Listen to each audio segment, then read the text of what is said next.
बच्चों को दुआएं, बड़ों को सलाम। फ़िज़ा है मेरा नाम, ये वॉचिंग मॉर्निंग विद फ़िज़ा।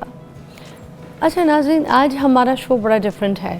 हमारे पास आज कुछ ऐसी चीज़ें हैं जो मेरे ख़्याल से आपने शायद पहले कभी नहीं देखी। कुछ ऐसी नई चीज़ें हैं जिनको इंट्रोड्यूस करवाएंगे हम आज। जैसे कि आपने सुना होगा EMS थेरेपी के बारे में, ठीक है।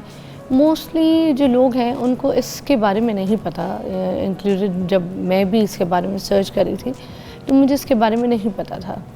मैं आपको बताती हूँ। एक ऐसी चीज़ है ये जो कि ये थेरेपी है, ठीक है, जो आपके मसल्स जो है ना उनको स्ट्रॉन्ग करने के लिए, आपकी जैसे अगर कोई फिजियो हो रही है आपकी, या फिर कोई आपकी जैसे कोई आपका वेट लॉस आपको करना चाहते हैं, आपके किसी जिस्म के कोई ऐसे हिस्से का जहाँ पे आपको लगता है कि वहाँ से मुझे ना वेट अपना ख़त्म करना है, चर्बी ख़त्म करनी है, तो उसके लिए ये एक बड़ी कारआमद चीज़ है। क्योंकि इसके बारे में एक नई सी चीज़ हमने सुनी है, ये आपको हेल्प करती है कि आप किस तरीके से करती है कि ये इतनी डिटेल तो वैसे मुझे भी इसके बारे में जो है ना वो मैं बताऊं उससे पहले मैं चाहूँगी जो हमारे मेहमान हैं जिनको मधु किया इस के लिए स्पेशली वो आपको समझा सकें, ताकि आपको स्टेप बाय स्टेप समझ आए कि ये ऐसी क्या चीज़ है जो हमारे मसल्स को स्ट्रॉन्ग भी कर रही है और हमारा वेट लॉस में भी हमारा काम कर रही है। तो डॉक्टर अकील महबूब हमारे साथ मौजूद हैं जो इस पूरी टेक्नोलॉजी के बारे में बताएंगे।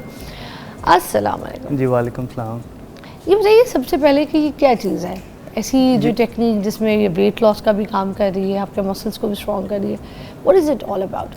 ये EMS इलेक्ट्रो मसल स्टिमुलेटर, ये एक ऐसी टेक्नोलॉजी है, इलेक्ट्रिक इम्पल्स के थ्रू हम अपने मसल्स को एक्टिवेट करते हैं, स्टिमुलेट करते हैं। बेसिकली मैं आपको बताता चलूँ किस तरह से आई इंट्रोड्यूस हुई। ये हमारी फील्ड में, फिजियोथेरेपी की फील्ड में हमारे पास पहले एक छोटी डिवाइस होती थी EMS की, जो हम अपने पेशेंट को जो कि क्रिटिकल सिचुएशन फालिज जिसे स्ट्रोक हो जाता है उसके मसल को री-एजुकेट करने के लिए हम ये EMS लगाते थे ताकि उसके मसल स्टिमुलेट हों और वह वापस वो वर्किंग में आए। इसी तरह से इसको जैकेट में कन्वर्ट कर दिया गया है और आपके डिफरेंट, आपके चेस्ट, एब्डोमेन, ग्लूट्स, थाई, हर एक के डिफरेंट इलेक्ट्रोड्स हैं इस जैकेट में, अपर पार्ट और लोअर पार्ट। तो इसको पहन के आपने सिर्फ 20 मिनट का वर्कआउट करना होता है, सिर्फ 20 मिनट का, जिसके अंदर आप 500 से 600 कैलोरीज भी बर्न कर लेते हैं। ये वो कैलोरीज हैं जो कि आप जिम में अगर 1.5-2 घंटे करेंगे तब आप ये अचीव करते हैं रिज़ल्ट। तो हम सिर्फ 20 मिनट के अंदर इतना कैलोरीज को बर्न करवा लेते हैं। ये आपके मसल को स्टिमुलेट कर रहा होता है, आपके मसल एक्टिव हो रहे होते हैं, आपकी इंड्योरेंस और स्ट्रेंथ भी इससे अच्छी हो रही होती है। और ये कितने दिन तक इस्तेमाल करना पड़ता है? ये डिपेंड करता है कि आपका गोल क्या है। अगर तो किसी ने वेट लॉस करना है, इसको मैं बताता चलूँ, इसको हम वेट लॉस के लिए भी यूज़ कर सकते हैं, स्ट्रेंथ के लिए भी, रिहेबिलिटेशन के लिए भी हम यूज़ कर सकते हैं। मैं सबसे पहले वेट लॉस के ऊपर बात करूँगी क्योंकि पूरी दुनिया को यही शौक है कि हम खाएं पिएं सब कुछ और हमारा वेट अल्लाह हाफिज हो जाए। तो इसके बारे में बताएं। जैसे आप बात कर रही हैं कि खाएं पिएं सब कुछ, जो लोग डाइट पे कंट्रोल नहीं कर सकते और अपना वेट भी मेंटेन करना चाहते हैं, तो मैंने जब से मैं इसके साथ काम कर रहा हूँ मैंने देखा है कि बहुत अच्छा रिजल्ट मिलता है कि वेट बढ़ने नहीं देगा, चाहे आप डाइट जैसे भी कर रहे हैं। या अगर आप इसका पोर्शन ही जस्ट कंट्रोल कर लेते हैं तो आपका जो वेट है वो कम भी होने लग जाता है। ये जो आपका वेट है ये आपने इसके साथ कम किया है? नहीं, मैंने देखें बात ये कि इतना टाइम नहीं होता कि इसको भी हम लेके चलें साथ साथ, लेकिन स्टार्ट में मैंने इसे ट्राई किया हुआ है, मेंटेन हो गया है, 1 महीना बस लगा होगा, लेकिन अब नहीं। कितना आपका वेट कम हुआ? मेरा वेट था ही नहीं पहले, मैंने सिर्फ एक मेंटेनेंस के लिए इसे ट्राई किया था। हाँ, जब स्टार्ट में तकरीबन 5 साल पहले आप कह लें, स्टार्ट में इसे बस ट्राई किया था ताकि मुझे पता हो क्या चीज़ है, किस तरह से काम करती है, इसलिए हमने इसको ट्राई किया था। मतलब लेकिन ये इतने टाइम पहले लॉन्च हो गई थी मगर हमें लेट पता ऐसे ही है। अभी भी बहुत से कम लोग हैं जिनको बस पता है, बाकी लोगों को इस चीज़ का नहीं आइडिया, और इसको समझा जाता है कि शायद ये आर्टिफिशियली है या जो भी है, लेकिन ये EMS बहुत अच्छी चीज़ है। आपके ओवरऑल आपको हेल्दी रखती है, फिट रखती है, आपका वेट भी मैनेज होता है। इसके साथ साथ कोई हमारे पास अगर फालिज का मरीज़ भी आता है, हम उसको इसके साथ काफ़ी अच्छी रिकवरी दे देते हैं। Very nice. मेरे पास एक और आपके साथ हैं, गेस्ट हैं, डॉक्टर महरीन अशफाक हैं, उनको भी हम साथ ज्वाइन करते हैं। आइएगा जी। कैसी है महरीन? जी अल्हम्दुलिल्लाह। You are looking very nice, wearing a gown, looking very fresh. Mahreen कैसी है? अल्हम्दुलिल्लाह। अच्छा महरीन, हम यहीं से शुरू करेंगे कि वेट लॉस के ऊपर हम बात कर रहे थे कि पूरी दुनिया तो आपको पता है यही सोचती है कि भाई हम सब कुछ खा भी लें, निहारी भी खाएं, पाई भी खाएं और उसके बाद जो है ना हमारा वेट भी कम हो जाए। तो क्या हम अच्छी खासी डाइट लेने के बाद, हेल्दी डाइट लेके, फैट्स लेके, इसको फिर हम यूज़ करें तो क्या दुबले हो सकते हैं? Yes of course. देखिए, अकॉर्डिंग टू अगर मेडिकल हम बात करें तो inches lost is more beneficial than weight loss. आपकी बॉडी शेपिंग, हम क्यों वेट लॉस करना चाहते हैं? क्योंकि हम दिखना अच्छा चाह रहे हैं, हम फिटनेस के ऊपर कि हम चाहते हैं कि हम जो भी ड्रेस पहन रहे हैं, हमारी बॉडी जो है, एक तो हम वीकनेस फील ना करें, ठीक है, हमारी बॉडी की फिटनेस अच्छी हो। तो उसमें भी आपके इंचीज डेफिशिएंसी उसके अंदर हो सकते हैं। आप खा रहे हैं, लेकिन मैं हमेशा ये बात करती हूँ कि खाने से इंसान मोटा नहीं होता, ज़्यादा खाने से होता है। तो आपने अपने पोर्शन को कंट्रोल करें, आपका जो दिल कर रहा है आप वो खाएं, लेकिन उसका अमाउंट आपने पोर्शन को कंट्रोल करके खाना है, और उसके साथ एक्सरसाइज एंड मोस्ट इम्पॉर्टेंट जो आपका मसल स्ट्रेंथनिंग है वो आपको गेन करना ज़रूरी है। बिकॉज के according to research after 30 years जैसे ही आप क्रॉस करते हैं तो एक होता है सार्कोपीनिया, मतलब आपका 1% मसल मैस जो है वो वेस्ट होना स्टार्ट हो जाता है। तो उसको रोकने के लिए आपको weight training, exercise is the main thing और बेस्ट थिंग है, जो कि आपके वेट लॉस के अंदर और आपकी बॉडी फिटनेस को गेन करने में जो है वो इंपॉर्टेंट रोल जो है वो प्ले करता है। तो उसमें जो EMS है वो काफ़ी इंपॉर्टेंट जो है वो रोल प्ले करता है। इसके अंदर डिफरेंट इलेक्ट्रोड्स, जैसे कि अभी डॉक्टर अकील ने आपको बताया होगा कि वो लगे तो एग्जैक्ट मसल्स को हम टारगेट करते हैं, अगर एग्जैक्ट मसल्स को टारगेट करके उनकी एक्सरसाइजेज करवाते हैं तो मसल एक तो बिल्डअप होता है और उसके साथ साथ जो फैट है वो भी आपकी कम होती है। अच्छा, आपके साथ एक डमी जो है वो आप यहाँ पर करके दिखा सकते हैं हमें? एक मॉडल है आपके साथ, उनको यहाँ पे बुला लें ताकि वो ये चीज़ एग्जैक्टली हम देख सकें। जी, यू कैन कॉल हिम। ये पानी से चलती है? हाँ जी, इसको ना वेट करना पड़ता है क्योंकि दरमियान में हमारे लेयर होती है इलेक्ट्रोड और बॉडी के दरमियान में जो कपड़े की लेयर होती है ना, उसकी वजह से कंडक्शन नहीं हो पाती, इसलिए इसको वेट करके अच्छी तरह फिर इसको हम कंडक्शन के लिए पहनाते हैं। अच्छा, अच्छा, ये पूरी जैकेट है। अच्छा, ये इस तरह से जैकेट है, इसका लोअर पार्ट भी होता है। तो ये आर्म कफ है इसके, और इसके अंदर ये पकड़िएगा, खोलिएगा इसको, इसके अंदर डिफरेंट इलेक्ट्रोड लगे हुए हैं। चेस्ट के अलग हैं, बैक के अलग हैं, एब्डोमेन के अलग हैं। ये आपने गीले क्यों किए हुए थे? कंडक्शन के लिए, ताकि क्योंकि कपड़े की लेयर होती है ना बीच में, तो फिर कंडक्शन हो जाए, इसलिए इसको हम इलेक्ट्रिक मस्कुलर स्टिमुलेशन हम प्रोवाइड करना पड़ता है, इलेक्ट्रोड्स और है उसके साथ। ये आप मुझे पहनाए, 1 मिनट हो गए, आप मुझे पहनाए, मैं देखूं उसमें क्या फ़र्क है, क्या चीज़ है ये पकड़ेंगे, क्योंकि आप पहनेंगे तो मुझे पता ही नहीं चलेगा, मैं क्या बता सकूँगी, आप समझ रहे? और आप तो ये भी नहीं बताएंगे कि आपका रिश्ता हो गया कि नहीं। तो फिर मुझे तो बहुत कुछ बताना है यहाँ पर, मैं ही पहनती हूँ। अच्छा, अब मैंने इंडिया के ख़िलाफ़ जंग लड़नी है। ताकत होगी तो लड़ेंगे। ताकत, हाँ, ताकत चाहिए बस, है ना? यस, अच्छा, ओके, आपको भैया उधर बैठिएगा। अच्छा,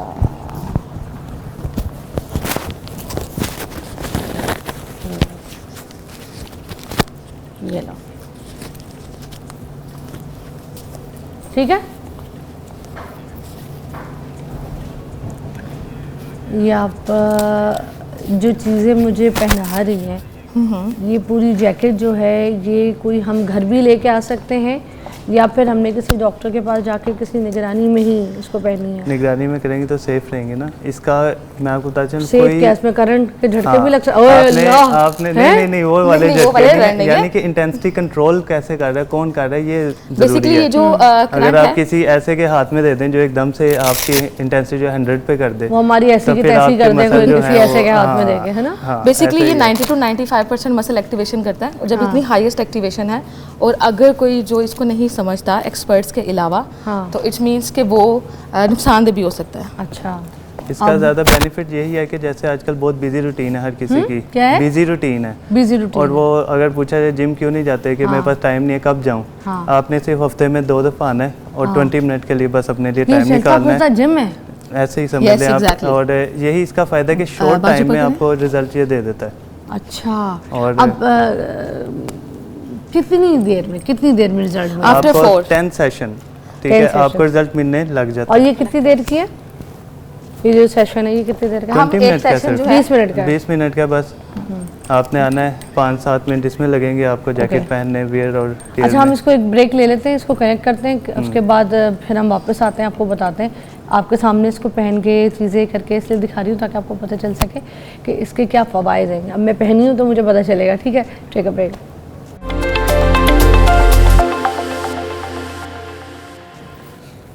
जो मैंने पहन लिया है ना, इसको पहनने के बाद आप जो है ना ऐसे रिलैक्स नहीं रह सकते, आपको हिलना है। मतलब हिलना मीन्स एक्सरसाइजेस करनी है, और वो एक्सरसाइज ये करवाते हैं।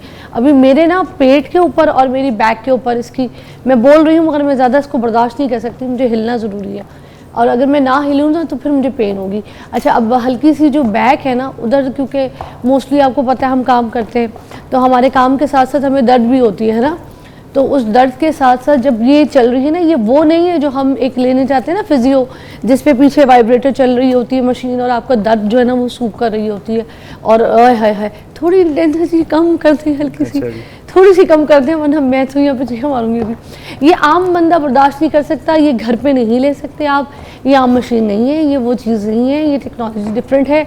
और ये आपके जैसे अगर फैट के ऊपर काम करें, सपोज अगर आपके टमी की जगह पे और आपके साइड जो आपके ये हैंडल्स होते हैं इधर अगर ये काम कर रही है, तो इसका मतलब है कि इनके लिए आपने जो है ना एक्सरसाइज करनी है, इनके लिए आपको वर्क करना है उन्हीं जगह पे जहाँ पे इसको लगे। अच्छा, अब लेट नहीं सकते इसके साथ ना, लेट भी सकते हैं, लेट भी सकते हैं, एक्सरसाइज करवाते हैं, हर किस्म की एक्सरसाइज। हाँ, क्योंकि हम लेट के स्क्वाट भी तो कर सकते हैं ना, पेट के लिए क्रंचेस भी कर सकते हैं आप। बेसिकली क्रंचेस जो आप बात कर रही हैं ना, वो लेट के ही होगी।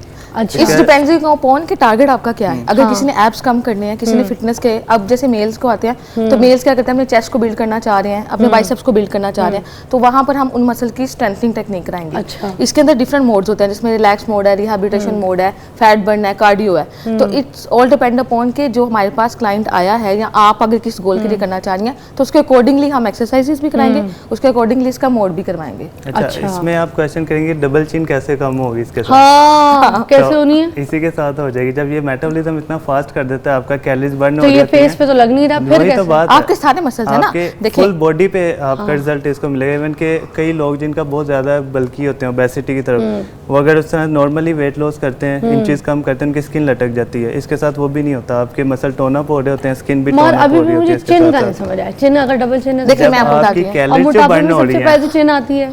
देखिए सबसे पहले क्या होता है कि स्पॉट रिडक्शन, ठीक है। अब ये 90 to 95% मसल एक्टिवेशन कराता है। जब इतनी ज़्यादा हाई एक्टिवेशन होती है तो उतना ही ब्रेन को स्टिमुलेट करता है। जब ब्रेन को स्टिमुलेट इसने करना है तो उतनी ही हाई एनर्जी जो है वो होनी है।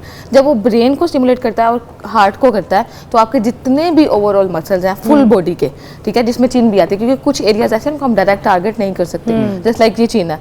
तो क्या होता है कि जब पूरे मसल्स के होते हैं, जैसे यहाँ से कुछ ब्रांचेस आपकी फेशियल की जा रही हैं, कुछ ये मतलब इस तरह, तो वो डिफरेंट उसको सबको एक्ट करेगा, और डिफरेंटली ये आपकी चिन के मसल्स को भी साथ में वो ओवरऑल फुल आपकी बॉडी की कैलोरीज ये करता है ना बर्न। तो इस वजह से आपके जहाँ पे ये नहीं है वहाँ पे भी आपको रिजल्ट मिल रहा है, और सबसे पहले आपके फेस पे रिजल्ट आ रहा होता है। अच्छा, ये वाला सेशन जो भी आएगा आपके क्लिनिक में, आप उसको ये लगाने के बाद कुछ एक्सरसाइजेज भी बता Yes. देते हैं ना, 101 सेशन हम खुद एक एक मूवमेंट गाइड करते हैं, एक एक एंगल गाइड करते हैं हम खुद।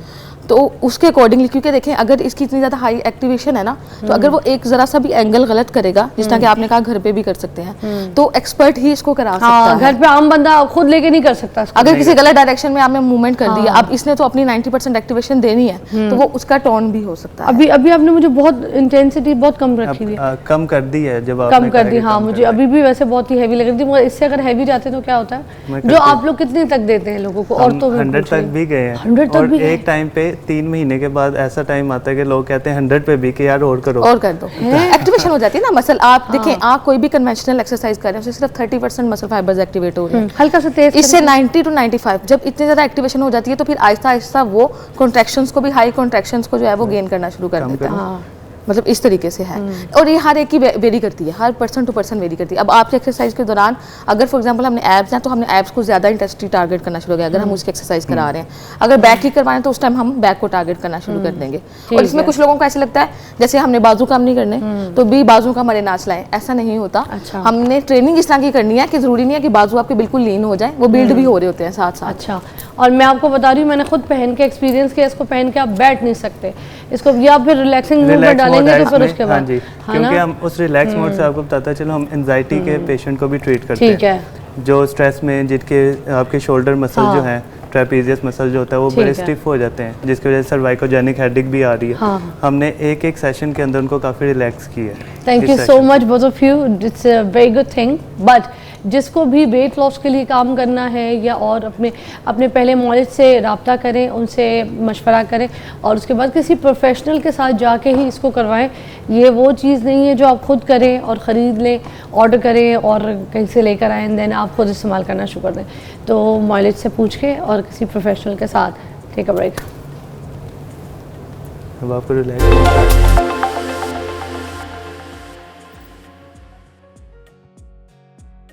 Okay, welcome back. क्योंकि ये मॉडल मैंने पहना था तो मैं ये देखना चाह रही थी कि इसके क्या इफ़ेक्ट्स हैं, क्या साइड इफ़ेक्ट्स हैं।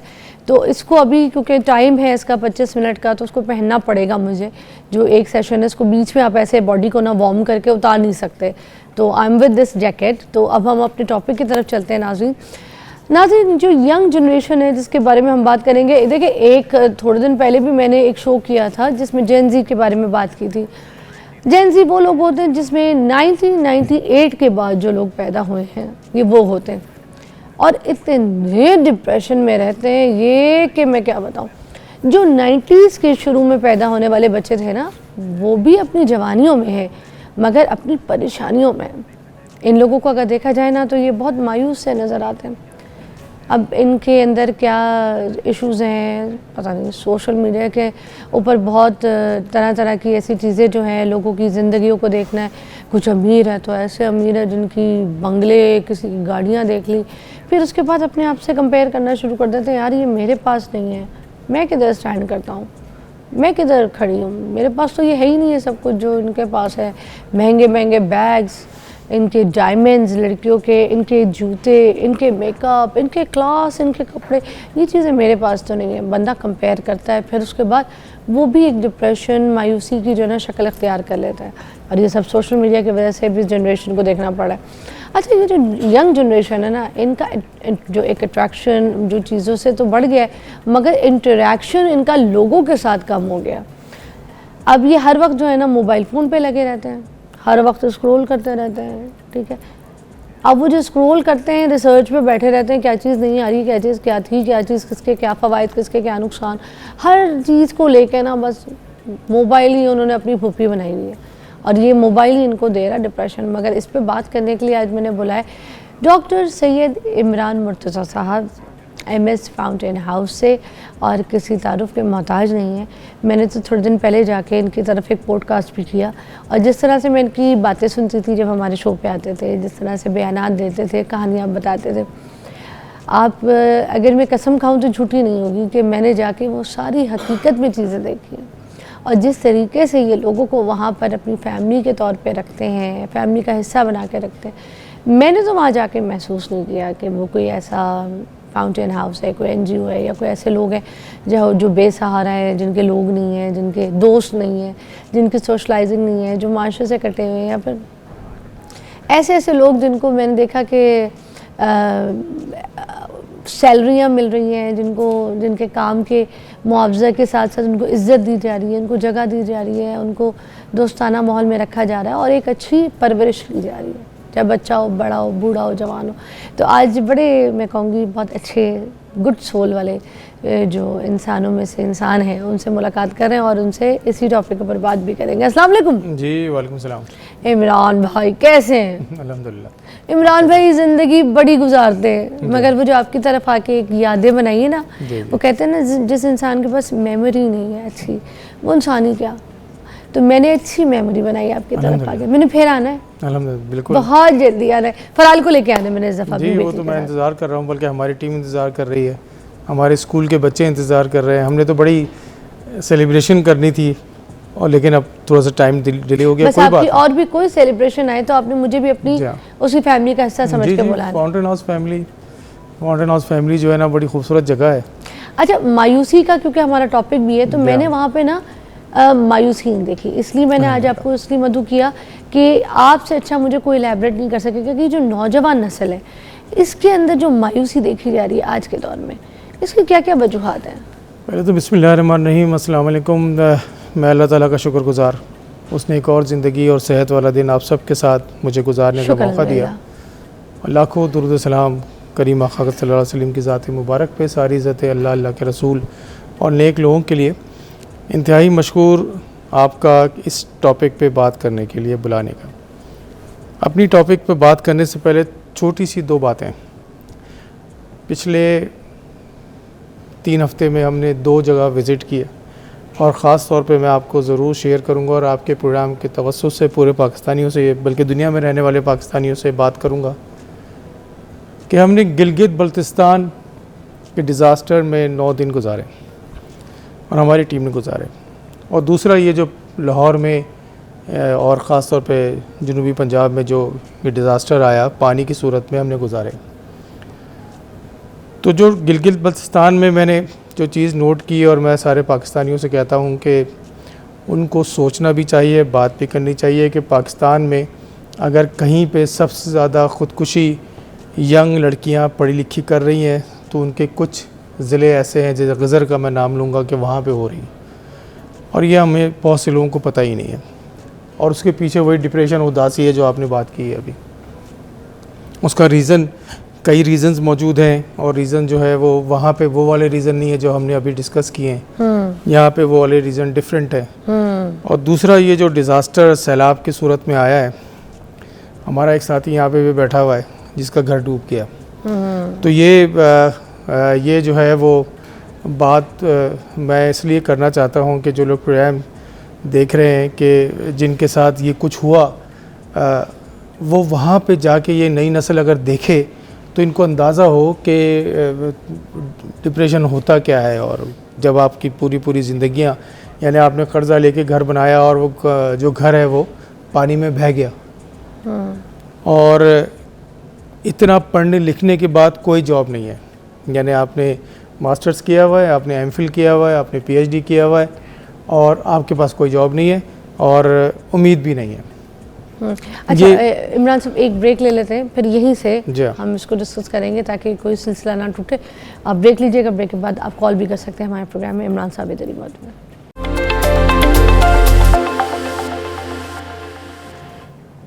Welcome back. अच्छा, गिलगित बल्तिस्तान की हम बात करेंगे। वहाँ पर इमरान साहब बता रहे थे कि जो बच्चियाँ हैं वहाँ पे, नौजवान बच्चियाँ, उधर बहुत डिप्रेशन है, ख़ुदकुशियाँ हो रही हैं। उसके रीज़न क्या है इमरान साहब? अच्छा, 2 बड़ी इंपॉर्टेंट रीज़न जो हमने देखी, एक तो वो मैं समझता हूँ कि हमें पाकिस्तानी प्राउड फील करना चाहिए कि इतनी शानदार और ख़ूबसूरत जगह है। मतलब आपको भी मौका मिला होगा, मुझे भी पूरी दुनिया में जाने का भी मौका मिला, सारे मुल्कों को कंपैरिजन करने का मौका मिला, लेकिन जो खूबसूरती वहाँ पे है हमारे पास उसका कोई मुकाबला नहीं है। 4-5 विजिट किए और देखने वाली जगह है। लेकिन जो चीज़ मैंने वहाँ ये देखी है, एक तो मौसम का बहुत बड़ा असर है कि 6 महीने जो कुछ वहाँ पे हालात रहते हैं और बाकी नॉर्मल दिनों में भी वहाँ पे जो हालात रहते हैं। दूसरा जॉब्स जो है ना वो बहुत कम है। लड़कियों में एजुकेशन बहुत ज़्यादा है, लड़कों की प्रॉब्लम ये है कि उनको जॉब्स वो वाली मिलती हैं कि जिसमें कम एजुकेशन ज़रूरत होती है। मतलब वेटर की जॉब है, ड्राइवर की जॉब है, या पुलिस में सिपाही की जॉब है, फ़ौज में सिपाही की जॉब है, तो वो उनको जल्दी जिस एज में ज्वाइन कर लेना पड़ता है पढ़ाई के बगैर, तो वो मिसमैच शादियाँ भी हैं। मगर लिटरेसी रेट रेट 100% है। 100% है। किसी आम लड़की से कोई फल लेके जा रही है, उससे पूछो कि भाई ये यहाँ ये रास्ता किधर है, तो कहेगी वो keep going straight then take left then right. या बिल्कुल, एजुकेशन तो 100, मैंने आपको फीमेल्स का बताया 100% है। दूसरा ये है कि वहाँ पे जो मौसम है ना उसका भी बहुत बड़ा असर है। अच्छा। फिर जो है ना उनको छोटी छोटी चीज़ों के लिए बहुत दूर दूर तक जाना पड़ता है और वो वहाँ पे ट्रांसपोर्ट का मसला है, रास्तों का मसाइल है, ये बहुत सारी चीज़ें मैच करती हैं जिसके नतीजा ये है कि वहाँ पे प्रॉब्लम्स है। तो मैं कहने का मकसद मेरा ये है कि ये हम चीज़ें हमारी नई नस्ल को ज़रूर देखना चाहिए कि देखिए उसके बावजूद भी वो सर्वाइव कर रहे हैं, उसके बावजूद भी वो मेहनत करने की कोशिश करते हैं, लेकिन एक वक्त ऐसा आता है कि जब वो ब्रेक डाउन उनके अंदर आ जाता है। तो पाकिस्तान में जो बाकी इलाका है पाकिस्तान में, वहाँ पे भी जो बच्चे हैं, मैंने एक रिसर्च पढ़ी, उसमें जो बड़ी इंपॉर्टेंट बात मैं आपसे शेयर करना चाहता हूँ कि 2 एज ग्रुप ऐसे हैं कि जिसमें बहुत बड़ी डिज़ास्टर है। और जेन ज़ी की आप बात कर रहे हैं, इस वक्त एक ऐसा मुल्क है कि जहाँ पे पूरे मुल्क के जवान जो है ना अपने हुकूमत के ख़िलाफ़ खड़े हो गए, उसका नाम नेपाल है।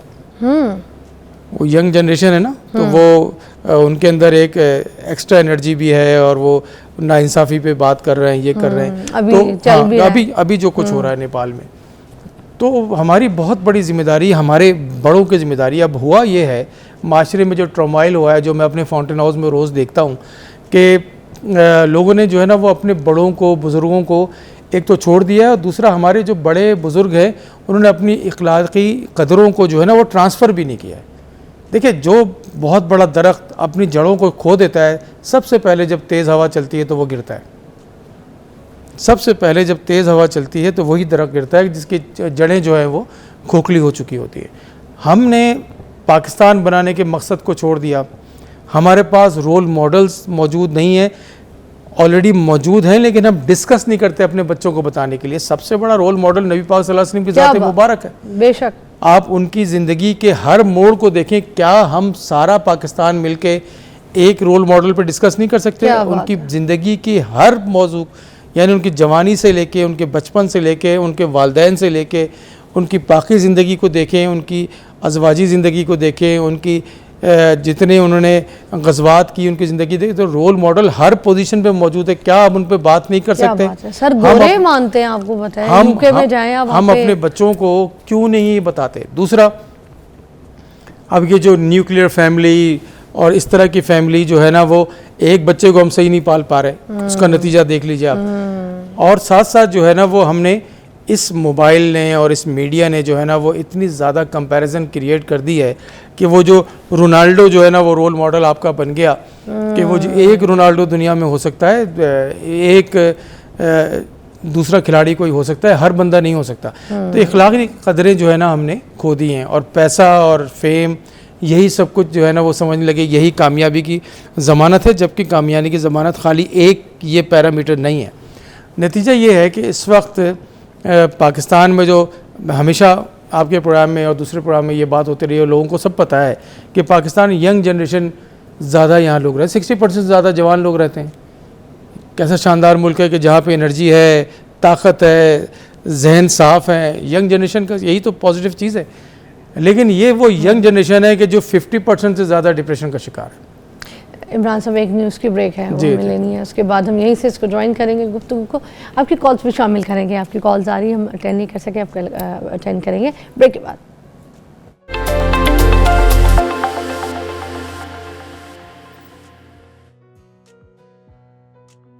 जी वेलकम बैक। डॉक्टर इमरान हमारे साथ मौजूद हैं और हम यंग जनरेशन की मायूसी के ऊपर बात कर रहे हैं। अच्छा, आप ये इनको निकालना किस तरीके से, ये तो मायूसी बढ़ती जा रही है?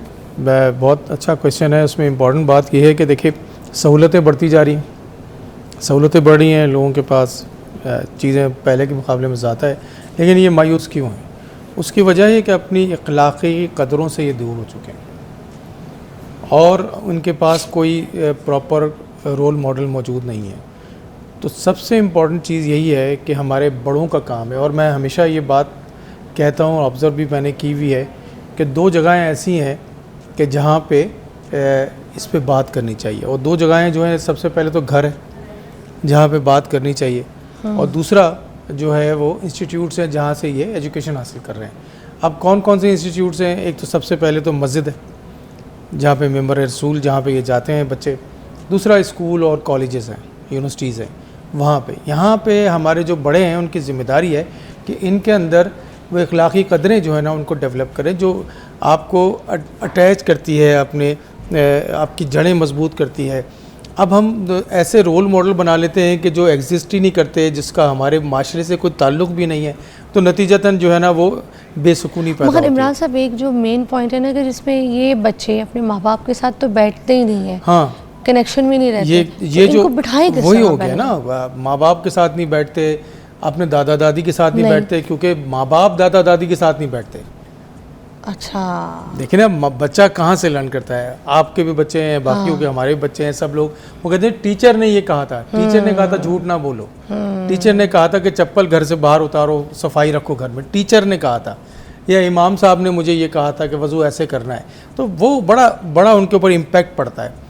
लेकिन मसला ये है कि वो जब घर में अपने वालिदैन को देखते हैं कि उन्होंने अपने बड़ों को बिल्कुल ऑब्सोलीट कर दिया, बिल्कुल कोने पे बिठा दिया, उनकी कोई बात को समझते नहीं है, नतीजतन जो है ना वो रोल मॉडल जो है ना वो चेंज हो गए।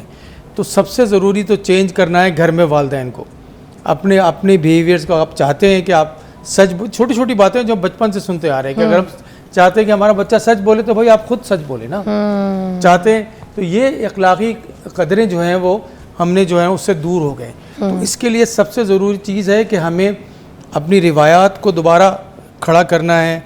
ये मुल्क बना क्यों है, इस पे बात करनी है। क्या हम अपने बच्चों को बताते हैं कि मुल्क क्यों बना है? कितनी लाख लोगों ने अपनी जानें दी हैं, कितनी बहनों बेटियों ने अपनी इज़्ज़तें लुटवाई हैं, क्या हम ये बताते हैं? दूसरे नंबर पे क्या हम हमारे लिए सबके लिए रोल मॉडल हैं करीम आका सल्लल्लाहु अलैहि वसल्लम की सीरत से क्या उनको रोशनास कराते हैं? ये मायूसी जो इतनी बड़ी आई हुई है हमारे माशरे में कि कल कुछ नहीं हो सकता, ये डिप्रेशन का बाइस है ना। ये जो नई नस्ल में डिप्रेशन का बाइस है, क्या वो ताइफ का वाक़या भूल गए बच्चे? क्या उनको बार बार ये रिपीट नहीं कराया गया कि जब वो इतना जुल्म हुआ नबी पाक सल्लल्लाहु अलैहि वसल्लम की ज़ात मुबारक पे कि उन पे पत्थर मारे गए और सर से खून जो है वो जूतों तक आ गया, हत्ता कि जिब्राइल अलैहिस्सलाम ने कहा अगर आप हुक्म दें तो मैं 2 पहाड़ों से इनको ख़त्म कर दूँ दबा के। उन्होंने कहा नहीं, मुझे उम्मीद है कि इनकी नस्लों में से कोई ना कोई अच्छे इंसान मुसलमान पैदा होंगे। क्या बात है। ये क्या शानदार मिसाल है। क्या हम अपने बच्चों को ये बताते हैं? तो ये वो छोटी छोटी सी बातें हैं कि अगर हम रेगुलर करता रहें तो पूरी नस्लें और पूरी ज़िंदगी बदल जाएंगी। लेकिन रिस्पॉन्सिबिलिटी कौन लेगा? ये वही 2 जगह हैं, 2 इंस्टीट्यूट्स हैं, एक तो घर वालदैन और दूसरा आगे जाके जो है ना जहाँ से ये मस्जिद और इंस्टीट्यूट्स हैं। एक तो ये करना पड़ेगा। दूसरा ये है कि कोई ना कोई हमें इस तरह के कल्चर डेवलप करने पड़ेंगे कि जहाँ पे वो बच्चे मोबाइल फ़ोन से हट के उन जगहों पे आने के अंदर उनके लिए अट्रैक्शन पैदा हो। अब ये सबसे बड़ी अट्रैक्शन आपका टीवी प्रोग्राम है। अब इसमें जो है ना मैं आपसे रिक्वेस्ट भी करूँगा कि आप ग्रुप्स की सूरत में बच्चों को बुलाएं और ऐसे स्कॉलर्स को साथ बुलाएं कि जहाँ पर डिस्कशन हो इस मौजू पर। वो बात करना चाहते हैं, वो सुनना चाहते हैं, उनकी सुने भी, उनके साथ बात भी की जाए ताकि हम एक पॉजिटिव तरीके से उनके ज़रिए मैसेज को कन्वे करें। एक बच्चा अगर अमल करना शुरू कर देता है, पूरी क्लास उसको देखे वो बच्चा बहुत अच्छा पढ़ता है, वो A1 ग्रेड लेके आता है, वो एक रोल मॉडल बन जाता है अपने उसमें। तो रोल मॉडल बनने के लिए भी आपको रोल मॉडल बनना पड़ेगा। देखिए ना कि सबसे इम्पोर्टेंट बात, मैं आपको 2 मिसालें दे दूँ अपने अस्पताल की। एक अमीन साहब हमारे पास होते थे, वो बेचारे बड़ी अच्छी पोस्ट के बंदे थे और वो अल्टीमेटली बीमार हुए तो उनका बच्चा उनको हमारे अस्पताल में छोड़ के चला गया। अब वो इतने बेहतर हो गए कि हमारी एक्टिविटी में इन्वॉल्व हो गए और वो हमारी टीम भी उनके फैमिली को फ़ोन करती थी और हमारे जो है वो ख़ुद भी फ़ोन करते थे अपने बेटे से कि भाई मुझे आके ले जाओ। बेटे साहब ने एक दिन फ़ोन पे जवाब ये दिया कि जब तुम मरोगे तो हम तुम्हें लेके जाएंगे। अब ये देखिए मैसेज, क्योंकि उन्होंने अमीन साहब की फैमिली ने अपने बच्चे में वो इक़दार ट्रांसफ़र ही नहीं की थी कि ये कितनी बड़ी रिस्पॉन्सिबिलिटी है वालिदैन की। उनका जब बच्चे को कहा गया था कि पढ़ो, बड़े आदमी बनोगे, बड़े आदमी बनने का मतलब गाड़ी और बंगला था, वो तो उसने ले लिया। बाप के साथ उसके रिलेशन वो नहीं थे। अब जब ये मैसेज अमीन साहब को मिला तो अमीन साहब डिसहार्ट हो गए। अल्टीमेटली उन्होंने ज़िंदा रहने की ख्वाहिश ख़त्म कर दी, खाना छोड़ दिया। हमने दुनिया जहाँ की कोशिश की लेकिन अल्टीमेटली उनकी डेथ हुई और उनका बेटा जो है वो डेड बॉडी लेने के लिए हॉस्पिटल आया, हमारे नहीं, जहाँ उनको हमने आखिरी वक्तों में रखा था वहाँ से लेके गया। ये आपके सामने एक मिसाल है कि जब आप अपनी अखलाक़ी कदरों से दूर हो जाते हैं तो ये नतीजा पूरी फैमिली के अंदर डिज़ास्टर पैदा होता है। इसी तरह से मैंने एक पहले भी आपके साथ डिस्कस किया हुआ था, एक कमली जिसको वो लड़की थी और औरत जो 40-50 साल हमारे पास रही और गेट पे आती थी, हमेशा पूछती थी कि बेटा आएगा, मुन्ना आएगा। हम कहते 2 बजे मुन्ना आएगा, मुन्ने साहब नहीं आए। तो इसका मतलब ये है कि कोई चीज़ ऐसी है कि जो हम हिंड्रेंस पैदा करती है, रुकावट पैदा करती है, ट्रांसफ़र नहीं करती है अखलाक़ी इक़दार को। उसके लिए ज़रूरी है कि हमें इस पर बार बार बात करनी चाहिए। जब हम बार बार बात करते हैं तो वो इम्पैक्ट रह जाता है। अब ये जो नई नस्ल है, आप जिससे पूछे वो नाशुक्रापन, हर बंदा बाहर जाना चाहता है। अब तो ट्रंप ने भी $1 लाख लगा दिया है कि वहाँ पे आओगे तो $1 लाख दोगे तो तुम्हें जगह मिलेगी। $1 लाख किसके पास है, कौन जाएगा? तो अब आपको यहीं पे शुक्रगुजारी, मैंने अभी ब्रेक में आपसे बात की थी कि अपने आप पुरसुकून रखने के लिए नबी पाक सल्लल्लाहु अलैहि वसल्लम को हदीस पे अमल करना चाहिए। हदीस है कि जब कोई प्रॉब्लम आए तो अपने से नीचे देखो तो सुकून मिलता है कि भाई अल्लाह मियाँ ने आपको बहुत कुछ दिया हुआ है। अब तो सहूलतों की अंबार लगे हुए हैं, सहूलतों का अंबार लगे। अभी मैं ये जो थीम पार्क एक जगह है लाहौर के अंदर ही, ठोकर के पास, जहाँ पे ये पानी आ गया, वहाँ तकरीबन हज़ारों घर जो थे वो डूब गए। लोगों की ज़िंदगियाँ बदलते हुए मैंने देखी। जो लोग कहते थे कि हम 4 मंजिला इमारत में रह रहे हैं, 5 मरले के घर में हमने 25 साल मेहनत करके बनाया, वो ट्रेंड के अंदर आ गए 1 मिनट के अंदर। तो अल्लाह का शुक्र अदा करें हमें। और उस घर में कैसी डिप्रेशन है, रबी अव्वल का महीना जिस महीने में हाय। उन्होंने शादियां रखी हुई थी बच्चों की, हाय हाय। वो पूरे पूरे घर बह गए। पूरे। तो जाके देखें और शुक्रगुजार हूँ। तो अच्छा, दूसरा एक और भी बात जो चीज़ मैंने अपने कल्चर में देखी है वो ये है कि जो लोग भी बग़ैर किसी मतलब के ऐसे लोगों की मदद करते हैं जो प्रॉब्लम में हैं, बग़ैर किसी मतलब के सलाम करते हैं, बग़ैर किसी मतलब के माफ़ कर देते हैं। अच्छा, ये सारी चीज़ें नबी पाक सल्लल्लाहु अलैहि वसल्लम की सीरत में मौजूद है। ऐसा तो नहीं 2 अरब मुसलमान इस वक्त हो गए हैं, ऐसे तो नहीं, इतना छोटा ड्यूरेशन, छोटी उम्र का मज़हब और 2 अरब मुसलमान मौजूद है। ये एक बिहेवियर है, उसको हम रिपीटेडली जब करते रहते हैं तो नतीजतन हमें वो सुकून मिलता है, हमें वो सुकून मिलता है कि जिसकी वजह से डिप्रेशन कम होता है। अदरवाइज़ नहीं तो हमेशा अपने से ऊपर देखते रहेंगे। किसी ने नहीं मना किया पैसे कमाने के लिए, किसी ने नहीं मना किया तरक्की करने के लिए, लेकिन उसके बदले में अगर बेसुकूनी मिल रही है तो इस सब पैसे का और उसका क्या फ़ायदा है। तो जब तक आप कंपैरिजन नहीं करेंगे उस वक्त तक आपको खुशी हासिल नहीं होती कि अल्लाह मियां ने आपको बहुत कुछ दिया हुआ है और बहुतों को नहीं दिया हुआ। उस वक्त तक कंपैरिजन में जब तक आप नहीं जाएंगे। अब उसके लिए ऐसे इदारों को विज़िट करना चाहिए जैसे हमारा इदारा है या बहुत सारे ऐसे इदारे हैं।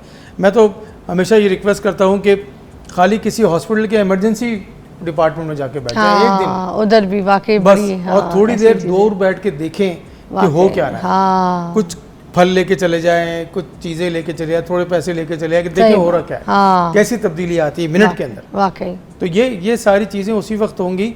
देखिए, आपको रोशनी का फ़ायदा उस वक्त नज़र आएगा जब अंधेरे से गुजरेंगे आप कंपैरिजन नहीं करेंगे कि देखिए होता क्या है। अदरवाइज़ जहाँ पे देखिए रोशनी है तो आपको पता ही नहीं है कि इसकी क्या इंपॉर्टेंस है। तो मेरी रिक्वेस्ट ये है कि जो तब्दीली है ना वो घर से आएगी, और तब्दीली इस वजह से घर से आएगी कि जब आप हर वक्त लोगों को यही बताएंगे कि जो आप पैसे कमा रहे हैं या आप एजुकेशन हासिल कर रहे हैं इसके बदले में आप बड़े आदमी बनेंगे। बड़े आदमी के अंदर तो 100 और क्वालिटीज़ ऐसी होती हैं कि जो उसको बड़ा आदमी बनाती हैं, और रिस्क की शक्ल तो बहुत डिफरेंट तरीके से भी है। अच्छी नींद जो है वो बहुत बड़ा रिस्क है। वाह, जिसके- अच्छा, नींद के ऊपर भी मैंने बात करनी है जी, क्योंकि मुझे लगता है कि ये जो सही रात जागते हैं ना बच्चे, इस वजह से भी ये जब नींद पूरी नहीं करते तो फिर ये डिप्रेशन में चले जाते हैं। और इस पे भी ज़रूर बात करेंगे कि जो 37% हमारी जो यूथ है ना वो इस वक्त बेरोज़गार है, तो क्या ये उनके साथ ज़्यादती नहीं हो रही है, इसके ऊपर बात करेंगे एक ब्रेक के बाद। ओफ माशाल्लाह, मैं ब्रेक में भी ना इनकी बातों को इतना एंजॉय करती हूँ, इतना कुछ सीखने को मिलता है, लर्न करने को मिलता है। कहते हैं ना, किसी ज़हीन इंसान की सोबत में बैठे, किसी कूड़ की सोबत में बैठेंगे तो कूड़ ही बनेंगे। तो मैं अभी बहुत सारी बातें कर रही थी जो लर्न करने का मुझे भी मौका मिलता है, मगर मैं एक सवाल कहना चाही थी, ये नौजवान नस्ल जो है ना ये सोती नहीं है। अब मैं जैसे मैं मॉर्निंग शो करती हूँ, मुझे टाइम पे सोना होता है, 10, साढ़े 10, 11 तक सोती हूँ, तो मैं सुबह 6 बजे उठ पाती हूँ। नींद के बगैर तो मैं यहाँ पे खड़े होकर बिल्कुल बाप के साथ बात भी नहीं कर सकती। ना मैं खाने का दिल करेगा, चिड़चिड़ी रहूँगी, बदतमीज़ हो जाऊँगी, गुस्सा आएगा हर बात पे, और ना ही मुझसे कोई काम होगा, ना मेरा दिमाग चालू होगा। तो ये जो नौजवान नस्ल है तो नींद ही नहीं लेती है, तो डॉक्टर साहब इनके बारे में क्या कहेंगे, ये क्या वजह है? अच्छा, बहुत ज़बरदस्त क्वेश्चन है, और खाली नौजवान नस्ल की बात नहीं हो रही, ये सारे लोगों की बात भी। हमने कल्चर ही चेंज कर दिया, हमने कल्चर ये चेंज कर दिया। देखिए, अल्लाह ताला ने जो अपने रूल्स बनाए हुए ना उसके लिए बहुत सादा रूल है कि रात जो है वो सोने के लिए, दिन काम करने के लिए। जब भी आप इससे इनहराफ करेंगे तो आपको तकलीफ़ आएगी। अच्छा, मैं हमेशा नींद के बारे में कहता कि नींद जो है ना वो एक ऐसी बड़ी खुशी है कि इसको सेलिब्रेट करना चाहिए।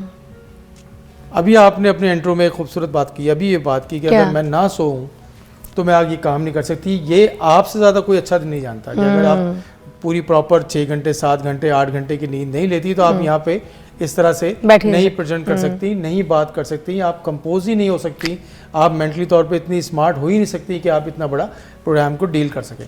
तो ये एक मिसाल है। तो मिसाल इस वजह से है कि नींद एक ऐसी अल्लाह की नेमत है कि इसको सेलिब्रेट करना चाहिए, कि जश्न का इंतज़ाम हो। ये इस तरह की बात होनी चाहिए कि हर रोज़ जब नींद आपने लेनी है तो उसको आप सेलिब्रेट करें। आज सेलिब्रेशन की मैं बता दूं कि जिन लोगों की, पहले तो तकलीफ़ बता दूं कि तकलीफ़ खुदा न खास्ता आपको नींद अगर ठीक नहीं है तो 2 चीज़ों के लिए आप तैयार हो जाएं। क्या? आप बहुत जल्दी हार्ट अटैक आपको हो सकता है, और बहुत जल्दी जो है ना फालिज हो सकता है। अच्छा। ये एक ऐसी बात है कि जो बात ही नहीं की जाती। आप इसको पढ़ेंगे थोड़ा सा तो कि हार्मोन्स की जो है वो तब्दीली वो कितना तकलीफ़ करवाता है आपको। ये यंग डेथ जो हो रही हैं आजकल, मेरे मेडिकल कॉलेज के ज़माने में जब मैं मेडिकल कॉलेज पढ़ता था और भी दूसरे मेडिकल कॉलेज के ज़माने में, हमारे कॉलेज में एक 27-28 साल के लड़के को हार्ट अटैक हो गया तो पूरा कॉलेज उसको देखने के लिए गया कि यार ये 28 साल के लड़के को कैसे हार्ट अटैक हो सकता है। पूरा कॉलेज, सारे लोग देखने के लिए गए उसको कि इसको हुआ कैसे। आज आप PIC जाके देखें, आप जाएं, ये जो हार्ट का हॉस्पिटल है लाहौर में, जेल रोड पे जाके देखें कि कितने 28 साल को। और कॉमनली बात हो रही है कि रात को, कल एक हमारी प्रोफेसर साहबा मुझे बता रही थी, हमारे हॉस्पिटल में आई कि मेरा ड्राइवर जो था रात को सोया और सुबह दुनिया चला गया। तो मैंने कहा उसकी उम्र कितनी थी? कहती 35 साल। वजह क्या है? रात का जागना।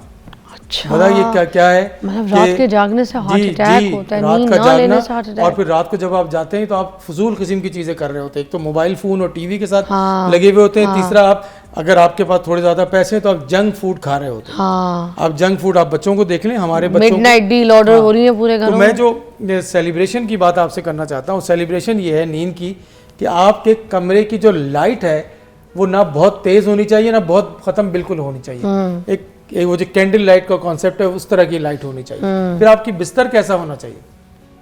बिस्तर एक ऐसा है कि माँ की गोद की तरह होना चाहिए, कि माँ की गोद वाला बिस्तर हो जिसको आप कम से कम साफ रख सकें और उसके अंदर कोई शिकने ना पड़ी हो, कोई चीज़ ना पड़ी हो, कोई चीज़ उसके अंदर बिखरी भी ना हो, वो होना चाहिए। पर टाइम नींद का जो है ना वो एक सेट होना चाहिए। जिस बंदे की नींद ठीक है उसका अगला दिन जो है ना वो दिन है। नहीं तो उसके अंदर प्रॉब्लम ये आती है कि उसके अंदर चिड़चिड़ापन पैदा होता है। चिड़चिड़ापन जो है ना वो ट्रांसफ़र होता है। और चिड़चिड़ापन ट्रांसफ़र किस पे होता है? जो आपसे कमज़ोर लोग हैं या जो आपके बिल्कुल बराबर लोग हैं। अपने बॉस के साथ तो चिड़चिड़ापन नहीं कर सकती। आपकी नींद ख़राब हो, यहाँ पे आपने बॉस के साथ चिड़चिड़ापन करके दिखाया। अपने से नीचे अपने से नीचे या अपने कुलीग्स या अपने साथी कौन है? घर में बीवी है या माँ बाप हैं, उनके साथ चिड़चिड़ापन। नतीजा क्या होता है कि वहाँ से रिएक्शन आता है, उनकी तरफ से भी आता है। एक विशेष सर्कल। वो कहते हैं ना किसी माड़े बंदे के साथ बुरा ना करना। हाँ, कभी तो वो हमसे हो जाता है। बच्चों के साथ, अपने स्टाफ के साथ, अपने जूनियर कुलीग के साथ, और घर में जो है ना अपने जो बीवी के साथ, बच्चों के साथ। अच्छा, आइसोलेट भी हो जाते हैं, अकेले हो जाते हैं। अच्छा, ये जो ये अकेलेपन की रात बात को है, जो जागते हैं ना ये अकेले जाग रहे होते हैं। आप सोचे ये अकेले जाग रहे होते तो या तो मोबाइल फ़ोन। हाँ। अब ये मोबाइल फ़ोन, ये जो नई नस्ल के बच्चे हैं, ये हमारे बच्चे कब हैं? ये तो मोबाइल फ़ोन के बच्चे हैं। ये हमारे बच्चे कब? ये तो मोबाइल फ़ोन के बच्चे हैं। नतीजा ये है कि जो मोबाइल फ़ोन सिखा रहा है वो सीख रहे हैं। और जिसका नतीजा देख लें कि हर वक्त नाशुक्रापन हमारे घरों में फैला हुआ है। मैं एक छोटी सी मिसाल बीच में दे दूँ आपको कि एक बच्ची की जो है वो सास हमारे पास आई और फुल डिप्रेशन के अंदर, और बहुत पढ़े लिखे लोग थे। तो हमने कहा इतनी आप स्मार्ट और इस उम्र में बेहतरीन लग रही हैं, तो आपको डिप्रेशन क्यों हो गया? कहते जी मेरा एक ही बेटा, मैंने उसकी शादी की एक लड़की के साथ, और वो लड़की से मेरी ख्वाहिश ये थी कि मुझे हक करे, मुझे इज़्ज़त दे, मुझे प्यार दे। तो वो इस बात पे मेरे से रोज़ लड़ाई। तो उसकी माँ एक दिन आ गई मेरे घर में, तो मैंने उसको कहा कि मैं चाहती हूँ कि मुझे गले लगाए, मैं इसके साथ बैठ के बात करूँ। कहते हमने अपने बच्चों को ये गले लगाने की तरबियत नहीं दी क्योंकि उसके पास टाइम ही नहीं था पढ़ने के अलावा। तो प्लीज़ आप ये जो ना रूल को ख़त्म कर दें, नहीं तो फिर हमारी बच्ची हमें वापस कर दें। देखें ज़रा यार, इनको यही नहीं अंदाज़ा कि बच्ची को गले लगाने के बुज़ुर्गों का वो हार्मोन निकलते हैं कि जो आपको जहनी मर्ज़ और दिल के मर्ज़ से बचाते हैं। अगर आप जब बड़ों के साथ, ख़ास तौर पे बेटियों को जो वालदा ख़ास तौर पे वालदा या खाला, चची, फूफी या सास गले लगाएं तो उससे वो हार्मोन निकलते हैं कि जो आपको हार्ट अटैक से या फालिज से या जहनी बीमारियों से बचाते हैं। इतनी बड़ी नेमत मौजूद है और उससे कहा कि जी हमने तो नहीं सिखाया।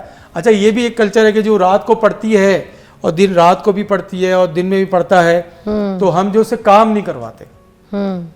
अरे जब काम नहीं कराते तो अपनी अक़दार तुमने जो है ना ट्रांसफ़र ही नहीं किया है। अब आप तरक्की की चोटी पे उसको खड़ा कर दें और वो अकेली है। तो मेरा तो मशवरा ये है कि जो शख्स जो तरक्की की पहाड़ी पे अकेला खड़ा है ना, उसको छलांग लगा देनी चाहिए। क्यों कि जो अकेला शख्स है, भाई इंसानों को पैदा होने के लिए भी कुछ लोग चाहिए और दुनिया से जाने के लिए भी कुछ लोग चाहिए। तो कुछ लोग तो बना के रखो। नहीं तो ये जो उदासी है, अकेलापन जो है, ये बहुत ज़्यादा तकलीफ़ दे रहा है। जो आज 50% लोग अकेले हैं, वो क्यों अकेले हैं? बहुत बड़ी बात की। क्यों अकेले हैं? हमारे पास तो एक बहुत बड़ी मिसाल मौजूद है मवाक़ात मदीना की। और वो कितनी बड़ी मिसाल थी कि करीम आका सल्लल्लाहु अलैहि वसल्लम के हुक्म पे जो मदीना के लोग थे, उन्होंने मक्का के महाजिरों को अपना आधा हिस्सा दे दिया, अडॉप्ट कर लिया आय हाय। और शेयर कर लिया सारी, तो सारी गुर्बत ख़त्म हो गई अचानक। क्या बात है।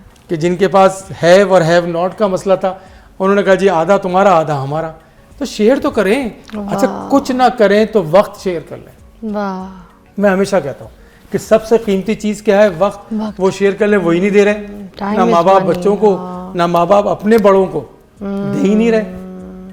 आइसोलेशन में जा रहे हैं। नतीजा ये है कि उदासी, नतीजा ये है कि उदासी। तो इसलिए मेरी रिक्वेस्ट है कि देने शुरू कर देते। मैं एक छोटी सी मिसाल हमेशा दसियों दफ़ा सबको बता चुका हूँ।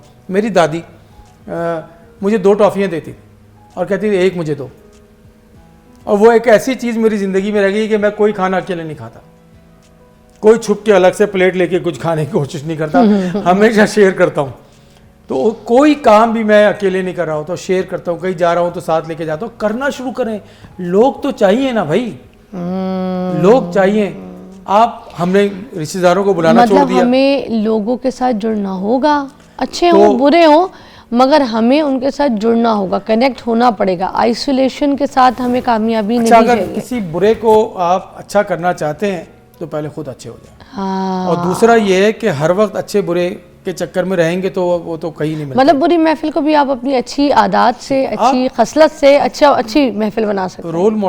रोल मॉडल आपको बनना पड़ेगा हर लेवल पे, तो आपको खुद चेंज करना पड़ेगा। और मेरी रिक्वेस्ट यही है कि अब तो कोई चाय की प्याली पिलाने को राजी नहीं है घर में। पहले तो मेहमानों के मेले लगे रहते थे, यार बुला के रख ले कुछ दिनों के लिए किसी रिश्तेदार को, किसी पड़ोसियों को ऐसे ही सलाम कर लें, बैल बजाएं, भाई कैसे हो। पहले तो परेशान तो वो होगा कि हुआ क्या अचानक ये, लेकिन आप देखिए ट्रांसफर कैसे हो। आप सलाम करना शुरू कर दें बगैर किसी बात जाते जाते, आपके साथ वो कंफर्ट जोन में आ जाएगा। आप किसी जगह इंटरव्यू देने जाएं या कहीं किसी से मिलें, आप सलाम करें, ज़बरदस्त तरीके से कंफर्ट जोन में आ जाएंगे। तो ये कितनी शानदार बात है कि हमारे पास छोटी छोटी चीज़ें नबी पाक सल्लल्लाहु अलैहि वसल्लम की तरबियत मौजूद है। हमें करना कराना कुछ नहीं है, हमारे पास एक किताब मौजूद है, हमें हर चीज़ का हल मौजूद है, लेकिन बताए कौन बच्चों को, कौन बताए? वही इमरान साहब बहुत बहुत शुक्रिया, बड़ा अच्छा आपने समझाया है। और नौजवान नस्ल को तो ये बातें सुननी चाहिए, सीखनी चाहिए, जिस तरीके से अभी यहाँ पर हमारी रहनुमाई की इमरान साहब ने।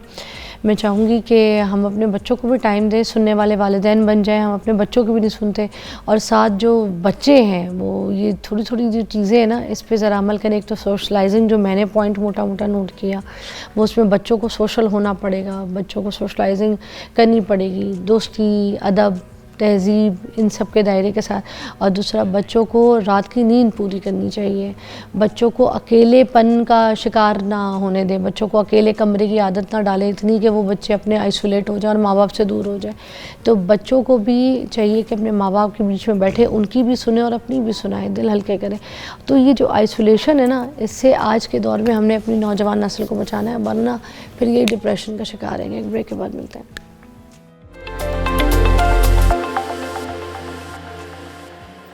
Welcome back. नाज़रीन, मेरे पास एक फूड ब्लॉगर है जिनकी बड़ी प्यारी स्टोरी है। हारिस मोगल नाम है उनका। फूड ब्लॉगर हैं, सोशल मीडिया पे काम कर रहे हैं। मैंने इनकी काफ़ी अभी भी वीडियोस इनके मोबाइल पे मैं देख रही थी, मुझे अच्छी लगी काफ़ी। और आजकल आपको पता है ट्रेंड भी है फूड ब्लॉगिंग का, तो काफ़ी स्ट्रगल होती है, काफ़ी मेहनत होती है, और फिर अपना इंसान जो है ना नाम बनाता है। देखने में बहुत आसान काम है, मगर हम इनसे पूछते हैं कि कितना आसान है, कितना मुश्किल है, कितनी प्रॉब्लम्स आती हैं, तरह तरह के खाने खाने पड़ते हैं, तरह तरह के जायकों को टेस्ट करना पड़ता है, फिर अच्छा बुरा ये सब कुछ कैसे मैनेज करते हैं, कैसे देखते हैं। अस्सलाम वालेकुम। वालेकुम सलाम। अच्छा जी, तो फूड ब्लॉगिंग कितनी मुश्किल है? हर कोई उठ के कर सकता है या फिर इसके लिए कोई अलग टेस्ट चाहिए होता है? हर कोई तो नहीं उठ के कर सकता, लाइक इसके लिए आपको प्रॉपर एडिटिंग चाहिए, प्रॉपर एक स्क्वाड चाहिए, टीम चाहिए, मेंबर्स चाहिए। मतलब हर इंसान समझता है कि यार मैं उठ के मतलब इजीली कैरी कर सकता हूँ। वॉइस ओवर रील्स हैं, मतलब वो हर कोई आजकल कर रहा है। मतलब अब हमने स्टोरी टेलिंग पे काम शुरू किया, जुनेजो से इंस्पायर होकर कराची में जो इरफान जुनेजो हैं, तो वो वाला काम ज़रा ज़्यादा मुश्किल है। वॉइस ओवर रील आजकल ट्रेंडिंग में हर इंसान कर लेता है। मतलब उसमें ये है कि आपने सिंपल शॉर्ट्स लेने हैं, शॉर्ट्स लेके आपने उसके बाद जो है उसके पीछे वॉइस ओवर करना और अपलोड कर देना। लेकिन जो स्ट्रगल है इसके अंदर, अगर आप प्रॉपर एक वर्किंग करना चाह रहे हैं, ग्रो करना चाह रहे हैं, तो उसमें काफ़ी ज़्यादा मुश्किलात का सामना करना पड़ता है। लोगों की बातें सुननी पड़ती हैं, ताने सुनने पड़ते हैं, रेस्टोरेंट्स की धमकियाँ सुननी पड़ती हैं, मतलब काफ़ी मसले मसाइल फेस होते हैं। धमकियाँ? हाँ, रेस्टोरेंट्स की? धमकियाँ, बिल्कुल। ये क्या कहानी है? मतलब आप कहीं पे जाके पे करके खाना खा रहे हैं और वहाँ पे आपने ऑनेस्ट रिव्यू दिया, तो बाद में आपने वीडियो अपलोड किया तो वो आगे से धमकियाँ भी देते हैं, वीडियो डिलीट कर रहे हैं, हम आप पे FIR करवा देंगे, ये कर देंगे, वो कर देंगे। सो इस तरह के सीन्स तो ऐसी कोई FIR हुई है? मेरे पे लास्ट ईयर के एंड पे सर्दियों के अंदर एक बोंग पे वाले हैं, मैं उनका नाम नहीं लेना चाहता, लेकिन उन्होंने मुझे 3 माह काफ़ी जलील किया है इसके ऊपर। कैसे? उनकी वीडियो किस तरह किया? इस तरह था कि एक तो हाइजीन का ख्याल नहीं था। मैं वीडियो में सबसे पहले स्ट्रीट फूड ज़्यादा कवर करता था, तो मैंने उनको कहा कि यार आप अपनी हाइजीन का ख्याल रखो और थोड़ा सा जो है इस पे फॉलो अप करो। और बाकी जो रही बात टेस्ट की, टेस्ट में उनके काफ़ी ज़्यादा हमक थी, कच्चा था, तो मैंने एज इट इज़ बता दिया ऑडियंस को। वीडियो चली गई अप्रॉक्सीमेटली 1.2 मिलियन पे और इंस्टाग्राम पे वो चलेगी 700K पे। तो उसके बाद फेसबुक पे गई थी 1.3, टिकटॉक पे, टिकटॉक और फेसबुक इंस्टा पे वो गई 700K पे। तो उसके बाद पहले मुझे कॉल आती है कि हम आपको उठा लेंगे, ऐसे कर लेंगे, वैसे कर लेंगे। मैंने उसको इजी लिया। उसके बाद हफ्ता गुजरने के बाद फिर मुझे कॉल आती है, तो मैं आई वाज शॉक्ड कि यार ये क्या सीन है। तो जब मुझे तीसरी कॉल आती है, फिर मुझे एक नामवर पॉलिटिक्स हैं, उनके नाम के ऊपर मुझे धमकियाँ दी जाती हैं, जी मैं उनका ऐसे हूँ, उनका कज़न हूँ, मैं आपको उठवा लूँगा। मैंने कहा भाई जो भी है, हमने तो ऑनेस्टी बताना है, पैसे दिए हैं, आपका जो दिल करता कर लें। अच्छा, इस तरह के सीन्स भी फेस फिर करने उसके बाद पड़ते कुछ हैं। हुआ तो नहीं? मसला तो नहीं, मसला नहीं सॉल्व हो गया था, क्योंकि हमारे पास सोशल मीडिया पे जब आप काम कर रहे हैं, आपके पास कॉपीराइट डिस्क्लेमर है, ठीक है। आप अगर कोर्ट में भी जाते हैं तो वो आपसे पूछते हैं, हम वहाँ पे उसको सामने नोटिस ऑनरेबल जज साहब को दे सकते हैं। तो इस सिलसिले में मैं कोर्ट में भी गया था, तो बड़ा सीन हुआ था मैसी। अच्छा, समटाइम्स ये होता है ना कि किसी को हो सकता है कि खाना अच्छा ना लगे, किसी को बहुत अच्छा लगे, टेस्ट की भी बात होती है ना। फिर वो जो जिस बेचारे की दुकान है, ये ना हो ना कि उसकी दुकान ही बंद हो जाए। ये मतलब वो बहुत बड़ा अपना आपका पैसा question लगाता है, बिजनेस करता है, अपने नाम को चमकाता है, एक मेहनत करता है, अपने एक बिजनेस को ब्रांड बनाने की कोशिश करता हर है, इंसान उसके चाहता है कि क्लाइंट्स उसका होते हैं। business हाँ, और grow एक हो। बंदा जाके अगर ये कह दे कि नहीं इसके इस गोश्त में हमक है, इस गोश्त में बदबू आ रही है, इस गोश्त में भुनाई सही नहीं है, इसमें चने कम डले हैं, इसमें बोटी कोई नहीं है, ये कोई ऐसी बात कर दे, तो फिर जाहिर सी बात है उसका तो बिजनेस बहुत ख़राब हो जाएगा ना। लेकिन कुछ लोग हैं जो ऑलरेडी काम बहुत पुराना कर रहे हैं, मार्केट में बैठे हुए हैं, तो स्ट्रीट फूड में स्पेशली हमारा यही होता है कि टेस्ट तो अच्छा मिलता है, बस हाइजीन का ख्याल नहीं होता, और बाजू का तो बहुत बुरा टेस्ट भी मिलता है। टेस्ट अच्छा होता है मोस्टली टेस्ट अच्छा मिलता है स्ट्रीट फूड के अंदर, बस हाइजीन का ख्याल नहीं होता। बाकी एक बेसिक क्वेश्चन आपका जो था कि मतलब रेस्टोरेंट वाले का नुकसान हो जाना, ये वो, हमारी मतलब फ़र्स्ट ऑफ ऑल कोशिश ये होती है कि यार हम किसी का बिज़नेस प्रमोट करें, लाइक उसके पास ऑडियंस जाए, उसका बिज़नेस जनरेट हो, वो पैसा कमाए। कोई भी नहीं चाहता कि किसी का कारोबार नीचे आए। लेकिन अगर हमें मुझे ये लगता है, मैं आप भाइयों की तरह आपसे बात कर रही हूँ कि जैसे हम किसी की अगर उसमें जा रहे हैं, अगर कोई हम रिव्यू दे रहे हैं, हम ये बता सकते हैं कि नई चीज़ आई है, ये है खाने की, अगर आपको अच्छा लगता है तो ऐसे मैं खा रहा हूँ, मुझे मिड में कोई कहानी लगी है, एज इट इज़ ऐसी मैं बताता हूँ, ऐसे बोलते हैं, बिल्कुल ऐसे ही बोलता हूँ, ताकि आप इस तरह से आपको कोई पकड़े भी ना और ये भी ना हो। मैं बीच फिर में ये भी बंदे कहता को हूँ। अच्छा, अगर हाँ कोई ऐसी चीज़ आपको दिख गई कि आप खाना खा रहे हैं, आपके पैर पे से चूहा लंघ गया है, ठीक है, आपकी प्लेट में से छुपकली, आपने रोटी को उठाई, उसके अंदर से छुपकली भी कह रही है अस्सलाम वालेकुम। हमने पतीलों के ऊपर चूहे चलते देखे। पतीलों के ऊपर, हाँ। तो फिर इस टाइम पे ना जो हमारी फूड अथॉरिटी है ना, जो अभी काम करी पंजाब फूड अथॉरिटी, उधर फ़ौरन उनके ऑनलाइन नंबर्स पे कॉल करके फिर आप लोग को बताना आई चाहिए। थिंक 3 से 4 कंप्लेंट्स कर चुके हैं। करिए, हाय हाय हाय। मतलब आप, अब ज़ाहिर बात है, इंसान ने खाना, फूड पॉइजनिंग सबसे ज़्यादा ज़रूरी है, इंसान के लिए सेहत ज़रूरी है। किसी ने जाके फैमिली को लेकर अगर कोई गया और वो बच्चे खाना खा रहे हैं और उसको फूड पॉइजनिंग हो जाए तो ये उसका नुकसान है। और हमने 4-5 दफ़ा कोशिश की है, जो बिल्कुल ख्याल नहीं रखते उनको कि यार इनको आप आके देखें। तो ये बहुत गंदे तरीके से स्ट्रीट फूड के अंदर ये चीज़ें कॉमन है। पतीले के ऊपर ढक्कनों पे चूहे चलते देखे हैं। और कुछ ऐसे रेस्टोरेंट्स भी हैं जिनके किचन के अंदर, मतलब एज अ ब्रांड है, लेकिन उनके किचन के अंदर माशाल्लाह से हमने ये सीन्स देखे हैं। बड़े ब्रांड्स भी हैं, रेस्टोरेंट वाले। फिर आपने अपने व्लॉग में दिखाए?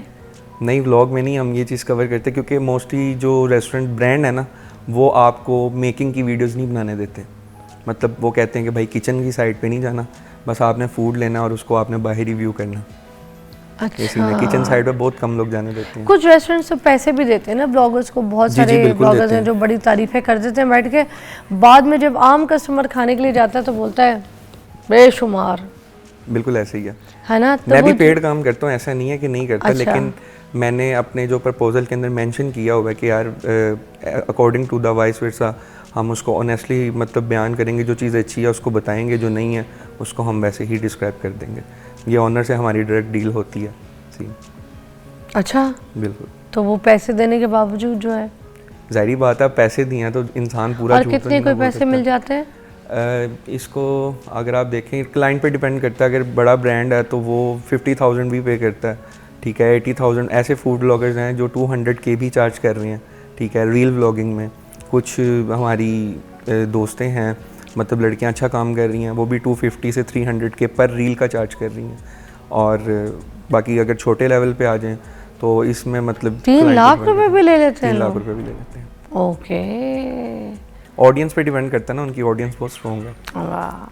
चलें, I wish you best of luck. Food blogging है मुश्किल काम, बिल्कुल ऐसे मगर ही। अपने आप को बचा के कीजिए, ठीक है, और दूसरे की भी थोड़ी सी देख लीजिए। मगर कोई ऐसी चीज़ दिखे तो फिर ज़रूर ये जो आप करें ना काम, फूड अथॉरिटी वालों को शिकायत ज़रूर करें। आपका बहुत शुक्रिया, और हम आपसे मुलाकात करेंगे मंडे को। अपना बहुत ख्याल रखिए। Bye bye.